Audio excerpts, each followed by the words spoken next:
ખૂબ જ મહત્વપૂર્ણ બાબતો.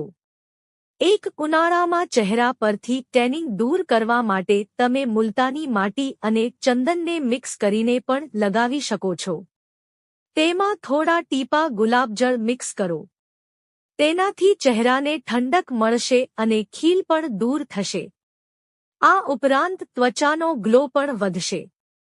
2. તુલસીનું પાણી કબજિયાત અને બ્લોટિંગ જેવી પાચન સંબંધિત સમસ્યાઓથી બચાવવામાં આપણી મદદ કરે છે. 3. બેકિંગ સોડા અને ચૂનાના મિશ્રણથી લોઢાના વાસણ સાફ કરશો તો વાસણ નવું હોય તેવું ચમકી જશે.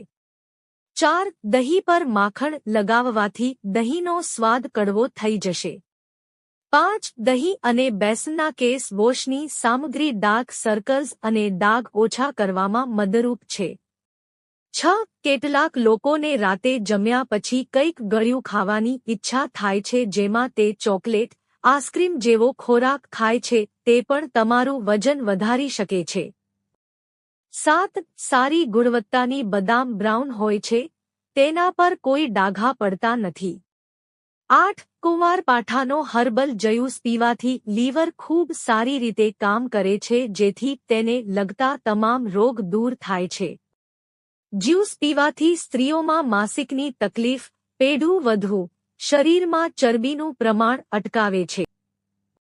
9. હાઈ બીપીની સમસ્યાનો સામનો કરી રહેલ લોકોને રોજ લસણ ખાવાની સલાહ આપવામાં આવે છે. 10. કેળા સ્વાસ્થ્ય માટે ખૂબ જ હેલ્ધી છે. કેળાની છાલના સફેદ ભાગને પીળા પડેલા દાંતો પર લગાવવાથી દાંત સફેદ અને મજબૂત બને છે. 11.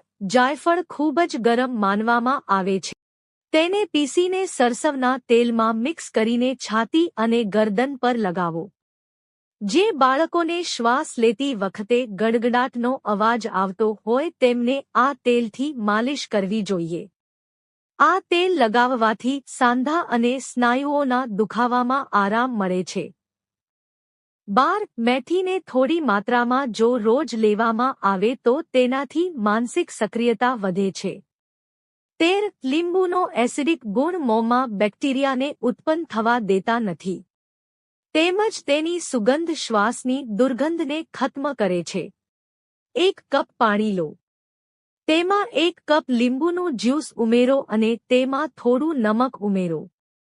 આ પાણીથી કોગળા કરો. શ્વાસની દુર્ગંધ દૂર થશે અને તાજગી અનુભવાશે. 14. દરરોજ રાતે સૂતા પહેલા મધ લગાવો તો શિયાળામાં આપણા હોઠ ફાટશે નહીં અને ડ્રાયનેસથી પણ રાહત મળશે. 15. એવોકાડો બટર તમારી ત્વચાની સાથે સાથે હોઠ માટે પણ ખૂબ જ ફાયદાકારક છે. 16. દૂધ અને દિવેલ સરખે ભાગે લઈને નિયમિત શરીરે માલિશ કરવાથી શરીર પરથી કરચલી દૂર થાય છે. 17. જામફળનું નિયમિત સેવન પાચનતંત્રને મજબૂત બનાવે છે. તેનાથી કબજિયાત દૂર થાય છે. તેનું સેવન કરવાથી સવારે પેટ સારી રીતે સાફ થઈ જાય છે. 18. નાળિયેરના પાણીમાં લીંબુનો રસ મેળવી રોજ સવારે પીવાથી પથરી મટી જાય છે. 19. પાકા ટામેટાનો રસ 1 કપ પીવાથી આંતરડામાં રહેલો મળ છૂટો પડીને કબજિયાત મટે છે. 20. સૂતા પહેલા એલોવેરા જેલથી મસાજ કરવાથી ત્વચા ચમકદાર બનશે અને હાઇડ્રેટેડ પણ રહેશે. 21. નાસ્પતિના રેગ્યુલર સેવનથી કબજિયાત, પેટની સમસ્યાઓથી બચી શકાય છે. 22. કાળા મરી અને મધ ગળાના દુખાવા અને ઉધરસમાં રાહત આપે છે. આ કફની રચના ઘટાડે છે. કાળા મરી અને મધના મિશ્રણમાં એન્ટીબેક્ટેરિયલ ગુણ જોવા મળે છે.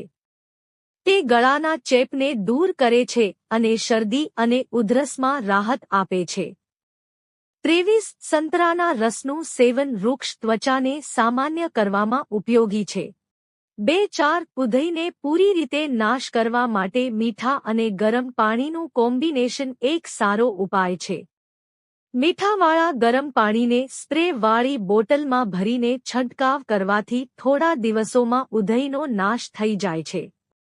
25. એલોવેરાના પાત્રમાં મુલતાની માટી અથવા તો ચંદન પાવડર ભેળવીને લગાવવાથી ત્વચાના ખીલમાં રાહત થાય છે.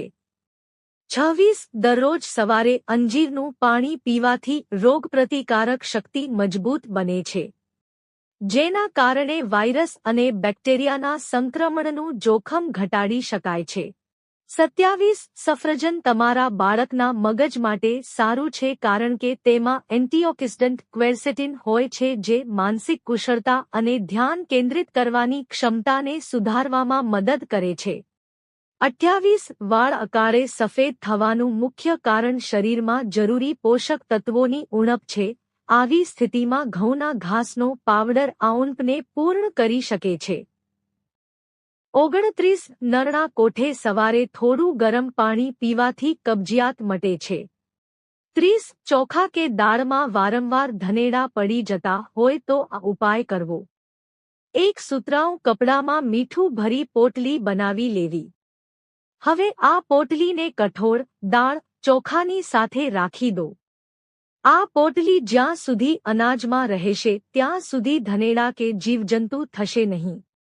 જો તમને આ વિડિયો ગમ્યો હોય તો લાઈક કરો, મિત્રો સાથે શેર કરો અને ચેનલને સબસ્ક્રાઇબ કરો. ધન્યવાદ.